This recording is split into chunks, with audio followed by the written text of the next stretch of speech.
Estou lendo o estudo acerca do Novo Testamento a partir da página 1458. O pano de fundo religioso judaico do Novo Testamento. H.L. Ellison. Na época do Novo Testamento, os judeus estavam divididos em 3 seções razoavelmente distintas. Letra A. Os judeus na Palestina e no interior da Síria. Letra B. Os judeus na Mesopotâmia e Pérsia. Letra C. Os judeus nos países do Mediterrâneo em geral. O segundo grupo não faz parte da história do Novo Testamento diretamente, mas confira Atos 2:9. Por isso, não será mencionado daqui em diante. O terceiro grupo é tratado neste capítulo em parte de passagem e em parte em uma seção especial no final. Os efeitos do exílio babilônico. Para entendermos o mundo religioso judaico no período do Novo Testamento, precisamos olhar para trás, para o retorno do exílio babilônico em 538 a.C. e para alguns eventos salientes no período intertestamental. O retorno do exílio e os anos seguintes geraram uma série de desapontamentos para os judeus, sendo o maior deles o fato de que a independência política não foi restaurada e a casa de Davi não voltou ao trono. Forster pode estar certo quando argumenta que os piedosos já tinham percebido no exílio que o retorno não traria a independência nacional. Mas, se isso é verdade, eles formavam a minoria dos exilados, e a maioria deve ter pensado que a reconstrução do templo em 519 a.C., sob a insistência de Ageu e Zacarias, seria seguida de liberdade política. Mas nada aconteceu para justificar nem mesmo as esperanças mais insignificantes. A natureza do Império Persa era tal que as revoltas podiam conduzir a uma mudança de governante, mas não é independência local. Aproximadamente 70 anos depois, acontecia um evento que influenciaria vitalmente o judaísmo até os dias de hoje. Parece claro que sob a monarquia, a lei de Moisés estava em grande parte em posse dos sacerdotes e das classes governantes. O homem comum sabia da lei apenas o que era recitado dela nas festas dos peregrinos ou o que recebia como mandamentos para obedecer. Em torno de 440 a.C., Esdras, auxiliado por Neemias, apresentou a lei ao povo como algo cuja obediência era responsabilidade de cada pessoa. As lágrimas de Neemias 8:9 foram principalmente lágrimas de alegria. Embora não seja explicitamente declarada, a teoria por trás da ação de Esdras, sem dúvida, era que o exílio e a subsequente falta de independência haviam sido causados primeiramente por negligência da lei, e que se todo Israel, não meramente seus sacerdotes e anciãos, obedecesse à lei como deveria ser obedecida, a plenitude da bênção de Deus viria sobre o seu povo. A reforma de Esdras significou que, daquele tempo em diante, a vida religiosa dos judeus mudaria muito gradualmente de um ritual no templo para um bem ordenado sistema de vida que de forma crescente abarcava todos os seus aspectos. Logo se pressupôs que, embora a lei não contivesse mandamentos específicos cobrindo todos os aspectos possíveis da vida, mesmo assim se poderiam deduzir dela princípios sobre os quais os mandamentos necessários seriam fundamentados. A revelação no Sinai foi a Torá, instrução, não meramente um livro de leis. Isso possibilitou que a maioria que tinha permanecido na Babilônia e que só raramente vinha a Jerusalém pudesse seguir o mesmo padrão de vida que estava se tornando padrão na Palestina. O fato de que Esdras precisou vir especialmente da Babilônia para introduzir o novo padrão na Palestina mostra quão consciente a dispersão do Oriente estava de que somente a obediência à lei poderia prevenir que os israelitas fossem absorvidos pela sua vizinhança pagã. Pouco mais de um século depois, as conquistas de Alexandre o Grande fizeram da Palestina parte do mundo grego. Isso não trouxe consigo independência política, mas causou a dispersão de um grande número de judeus para cidades gregas antigas e novas do leste do Mediterrâneo, especialmente Alexandria.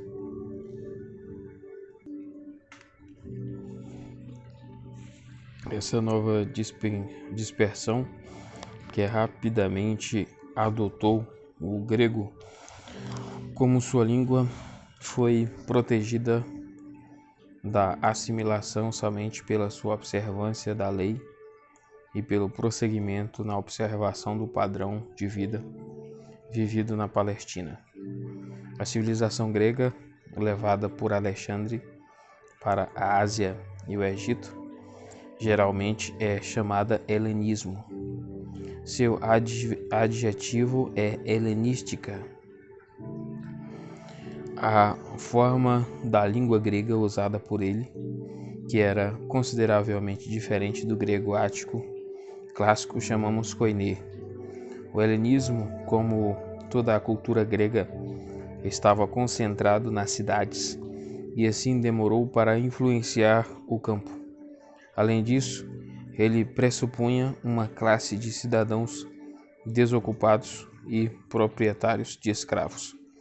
Por essa razão, os judeus da Palestina, que eram na maioria camponeses pobres, demoraram a ser influenciados, mesmo que numerosas cidades pagãs helenísticas tenham sido fundadas na região. Por tudo isso, o helenismo teve intensa influência sobre os judeus, tanto positiva quanto negativa. Algumas influências do helenismo. Não se sentia diferença real entre os judeus do Oriente e os da Palestina e Síria, além daqueles que viviam em cidades helenísticas como Antioquia da Síria. Todos falavam aramaico, uma língua semítica aparentada do hebraico. Todos participavam do mundo asiático tradicional que havia mudado pouco ao longo dos séculos. Eram na sua maioria camponeses ou artesãos. No mundo helenístico, o judeu típico falava grego. Paulo era uma exceção, ele era hebreu de hebreus. Filipenses 3:5.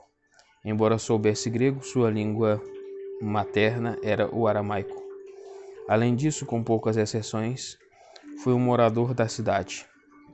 Aqui Paulo se adequou ao padrão e tinha tendência muito maior ao individualismo do que o judeu palestino, embora não no grau com que estamos familiarizados hoje. Embora a lei fosse lida em hebraico nas sinagogas da dispersão ocidental, fragmentos de manuscritos com o hebraico escrito com letras gregas ainda existem. Também a segunda coluna da Hexapla de Orígenes tinha de ser seguida de uma tradução para o grego. Em 50 a.C., todo o Antigo Testamento havia sido traduzido em uma versão tradicionalmente chamada Septuaginta. As primeiras traduções gregas da lei remontam com toda a probabilidade a uma época anterior a 200 a.C. Embora a história tradicional encontrada na carta de Aristéias seja mera propaganda religiosa, a reformulação de pensamentos religiosos hebraicos em grego significou mudanças sutis na aparência, que dificilmente foram percebidas quando o hebraico teve de dar lugar ao aramaico. Isso também os expôs mais às influências do helenismo. O maior fascismo do helenismo para os asiáticos era a sua aparente libertação da mente do homem. Nos antigos sistemas, a atividade humana no seu tudo ocorria num contexto religioso totalitário.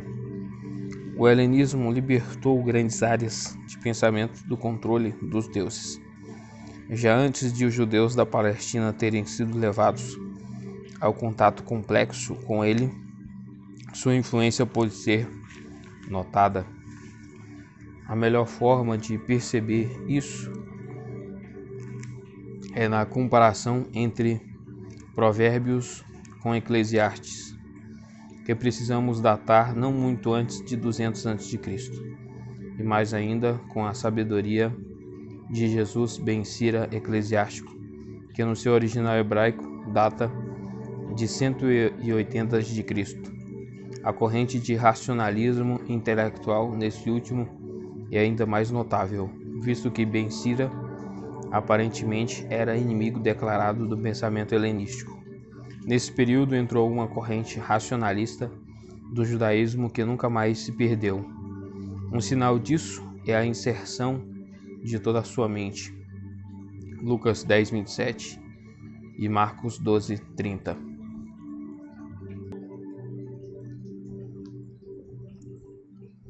Na citação de Deuteronômio 6:5, confira a página 1143. Entre os judeus helenistas, isso conduziu ao pensamento mais claro e aguçado. Confira Larousse Cultural. Não foi por acaso que na Palestina e no Oriente o cristianismo foi capaz de permanecer dentro do judaísmo até depois de 90 d.C. E mesmo aí a ruptura foi mais política e nacional do que teológica. Mas no mundo do Mediterrâneo parece ter sido um ou muito bem definido desde o princípio. Houve ainda o fator de que na dispersão grega o judeu sentia que obedecer à lei era muito mais uma questão de vida ou morte espiritual do que o judeu na Palestina, para quem era antes o mais elevado privilégio religioso. Não se pode imaginar quanto o judaísmo poderia ter sido penetrado e corrompido pelo helenismo se não fosse por uma de suas facetas. O helenismo olhava para si mesmo como um sistema dado pelos deuses para unir e vivificar o mundo fragmentado e exaurido. Para atingir isso, adotou um sistema que chamamos sincretismo. Em vez de depreciar e tentar abolir os deuses e deusas asiáticos, identificava-os com os deuses gregos do Olimpo. Uma dada cidade continuava adorando as suas antigas deidades, mas com novos nomes e com um toque grego. Durante um breve período, parece que a nova vida fluiu para os desgastados velhos sistemas. Devemos observar dois resultados, um menor, outro maior, para o judaísmo. No século I a.C., entraram nos países do Mediterrâneo sistemas dualísticos do Oriente distante, que eram tanto filosofias quanto religiões. Na sociedade sincretista, já descrita antes, eles foram bem-vindos, ainda mais porque não tentaram substituir as religiões aceitas, mas, como foi explicado, tentaram lhes dar significados mais profundos, especialmente em virtude do seu apelo à razão e ao conhecimento especial esotérico. Esses sistemas gnósticos, como os chamamos, foram muito atraentes para alguns judeus helenistas e até para alguns judeus da Palestina. Sentiram que podiam segui-los sem deslealdade alguma para com a religião de Moisés. Grande parte do gnosticismo incipiente, combatido nas cartas paulinas, deve ser atribuída a fontes judaicas. A luta contra o domínio helenista. Entre os herdeiros de Alexandre o Grande, o mais poderoso foi Seleuco I, que governou 312 a 281 a.C., da Síria até a Índia. Esse império de dimensões tão grandes já estava dando sinais de colapso quando Antíoco o Grande, 223 a 187 a.C., foi derrotado pelos romanos em Magnésia, 190 a.C., e teve de aceitar condições de paz paralisantes. Quando Antíoco Epifânio, 163 a.C., subiu ao trono, ficou claro que teria de ser feito um grande esforço para que o reino fosse unificado, ou se esfarelaria entre seus dedos. Ele se considerou uma manifestação encarnada, a força de Epifânio, do Zeus olímpico, e assim decidiu usar a religião helenística como argamassa unificadora do seu reino. Sua política coincidiu com a ascensão ao poder em Jerusalém de um pequeno grupo de homens ricos, pertencentes principalmente aos sacerdotes mais importantes, que queriam transformar Jerusalém em uma cidade helenística. O resultado foi que, em 167 a.C., o templo foi rededicado a Zeus olímpico, com quem Antíoco, segundo o costume sincretista normal, identificou Javé. Fez-se uma tentativa para que todos os judeus oferecessem sacrifícios a Zeus. A circuncisão e a posse de porções das escrituras do Antigo Testamento foram consideradas ofensas capitais. Um teste usado foi fazer os judeus comerem carne de porco. É inútil especular acerca dos motivos dos judeus que deram sustentação à política de Antíoco. Provavelmente ele foi muito além do que eles tinham esperado. Mais uma vez, tendo começado, não puderam recuar. Mais importante é perceber em que medida o helenismo havia influenciado alguns círculos judaicos. A política de Antíoco levou a veemente resistência armada. 3 anos depois, 164 a.C., o templo foi purificado. Em 142 a.C., a Judéia se tornou independente pela primeira vez desde o tempo de Josias. Embora a liberdade tivesse sido obtida por meio de coragem desesperada e sórdidas intrigas, foi conquistada mais pelo desmoronamento do Império Seleucida do que pelas próprias forças da Judéia. Assim, quando Roma apareceu no cenário em 63 a.C., a independência para ser restaurada somente nos nossos dias. A compreensão dos efeitos do século de Antíoco Epifânio até Roma é vital para o pano de fundo do Novo Testamento. Toda aproximação consciente em direção ao pensamento grego tornou-se impossível, independentemente das razões encontradas para a recusa do contato social com os gentios, Atos 10:28 e 11:3, é provável que o motivo principal estava no profundo medo de influências perigosas. Os partidos religiosos judaicos. Os saduceus provavelmente tinham grande simpatia pela posição ideológica dos ricos judeus helenistas. Na época de Antíoco Epifânio, certamente de alguma forma eram sucessores deles. Mas eles nunca se arriscaram a sair dos limites da lei, mesmo que a sua interpretação dela com frequência fosse diferente da dos fariseus. Provinham geralmente da aristocracia mais rica e das famílias sacerdotais mais importantes, de modo que nunca encontravam simpatia entre as massas. Precisamos observar que nada do que escreveram veio até nós. Assim, dependemos do nosso conhecimento deles, principalmente de declarações dos fariseus, seus inimigos mortais. Portanto, não podemos ser dogmáticos na avaliação que fazemos deles.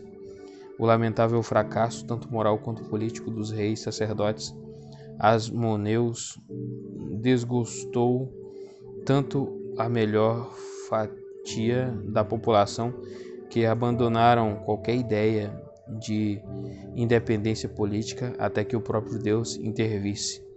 No início, eram conhecidos como Hassidim, as leis a Deus, os leais a Deus. Mas relativamente cedo, nesse período, eles se dividiram em 2 partidos. A seção mais radical que conhecemos são os essênios, e nossa fonte principal acerca deles são as descobertas de Qumran. Eles negaram o direito de Simão, o Asmoneu, 143 a 134 a.C., ao posto de sumo sacerdote que eles criam pertencia aos descendentes de Onias III. Deposto por Antíoco Epifânio, quando João Hircano e Alexandre Janeu acrescentaram indignidade moral à falta de direito hereditário, o grupo de Qumran desistiu da reforma, determinaram que estavam nos últimos dias, viraram as costas para o templo e o povo e se retiraram para o deserto para esperar pela batalha final entre o bem e o mal. Era essencialmente uma sociedade secreta, que é uma razão por que não são mencionados no Novo Testamento, e tinham pouca influência direta sobre o povo. Mas exatamente o fato do seu protesto e existência deve ter tido efeitos amplos. A sua forma especial de interpretação bíblica era de alguma maneira um preparo para a interpretação do Novo Testamento. A sua simples existência como seita dissidente e influente dentro do judaísmo tornou mais fácil para a igreja ser tolerada por um tempo. Depois de 70 d.C., quando o seu movimento se dissolveu e os seus sonhos se despedaçaram, muitos deles se uniram à igreja, com resultados teologicamente desastrosos para os cristãos hebreus. A maioria desses não era forte o suficiente para resistir aos conceitos fanáticos que os essênios defendiam. Havia certa relação entre os essênios e os autores de literatura apocalíptica e pseudônima, sendo que a melhor coleção destes se encontra no livro de Enoque. Não sabemos praticamente nada acerca deles, embora compartilhassem boa parte dos pontos de vista dos essênios. É improvável que devamos identificá-los como eles. As suas teorias de tempos e estações fixos e de conflitos cósmicos entre o bem e o mal, que logo terminariam com o triunfo de Deus, contribuíram muito para o fanatismo que foi a causa principal da queda da comunidade judaica e do templo. Eles deixaram a sua marca permanente também no cristianismo popular. A outra seção dos Hassidim passou a ser conhecida como os fariseus. Eram em geral extremamente rigorosos consigo mesmos, mas estavam dispostos a fazer concessões em relação ao homem comum, porque não tinham perdido toda a esperança na reforma nacional. Os essênios olhavam com desdém para eles e os chamavam os que buscam as coisas fáceis. Isso não era justo. O seu detalhado sistema de dízimos, que os isolava em grande parte daqueles de cujos métodos de dízimos suspeitavam e com frequência lhes causava sérias perdas financeiras, mostra que não tinham escolhido um caminho fácil ou um que lhes trouxesse ganhos pessoais. O que eles faziam era fundamentar-se em afirmações como: tenham o cuidado de obedecer a toda a lei que eu hoje lhes ordeno, para que vocês vivam, multipliquem-se. Deuteronômios 8.1. E insistiam em que a lei precisava ser interpretada de tal forma que o cidadão comum e mais pobre pudesse cumpri-la. Essa foi uma das razões principais porque eles tinham o apoio da maioria do tempo de Cristo. Joséfo apresenta o número deles no tempo de Herodes, o Grande, como 6.000. Os outros grupos mencionados devem ter sido ainda menores. João Hircano, de 134 a 104 a.C., reconquistou o sul da Judéia. Essa região tinha sido dominada pelos edomitas durante e logo após o exílio babilônico e era chamada Idumeia. Ele deu a seus habitantes a escolha do exílio ou judaísmo. A maioria preferiu a segunda opção. Aristóbulo I, 104 a 103 a.C., fez o mesmo com a Galileia, onde a maioria provavelmente descendia das tribos do norte. Em ambos os casos, se produziu uma população mais fanática do que piedosa. Os idumeus tiveram um papel importante na revolta contra Roma. Na Galileia houve resistência armada contra os nomeados romanos depois da queda da casa dos Asmoneus, 63 a.C. Herodes, enquanto ainda era somente procurador da Galileia, 47 a.C., teve grandes problemas nessa província e, quando foi coroado rei dos judeus pelos romanos, grande parte da oposição ocorreu novamente na Galileia. Na sua morte, os homens sob o nome de zelotes ou cananeus, Marcos 3,18, cananeu no aramaico equivalente a zelote, tinham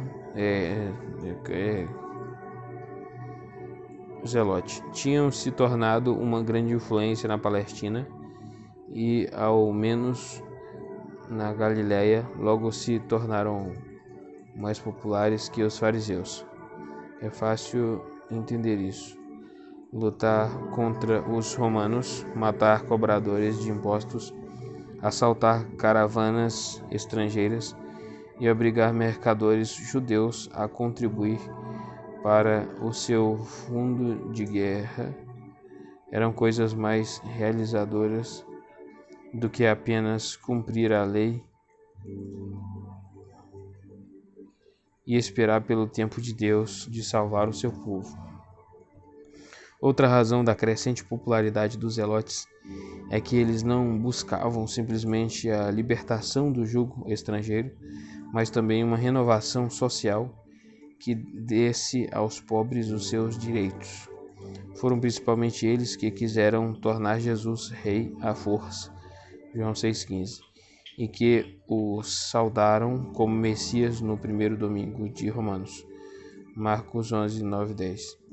A pergunta acerca do dinheiro do imposto, Marcos 12, 14, tinha a intenção de desacreditar Jesus diante deles, a não ser que respondesse de forma que o faria parecer perigoso para os romanos. Foram eles que precipitaram a revolta contra Roma e tornaram qualquer solução conciliatória impossível. Eles até apressaram a destruição de Jerusalém ao destruírem os seus estoques de alimentos. Joséfo, Guerra 5. Provavelmente acreditando que Deus era obrigado a intervir na 11ª hora, e assim, quanto mais cedo viesse a crise, melhor. Está claro que também houve outras seitas menores, muitas delas na parte mais baixa do Vale do Jordão e na Transjordânia. Joséfo, Vida 2, conta de um Banus que vivia no deserto, vestindo roupas de árvores e se banhando frequentemente com água fria de dia e de noite para purificação.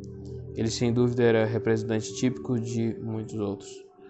Quando lembramos que também houve comunidades de diáspora grega em Jerusalém que mantinham a sua língua e identidade separadas. Atos 1:9. Deve ficar claro que não houve pano de fundo religioso judaico realmente unitário para o Novo Testamento.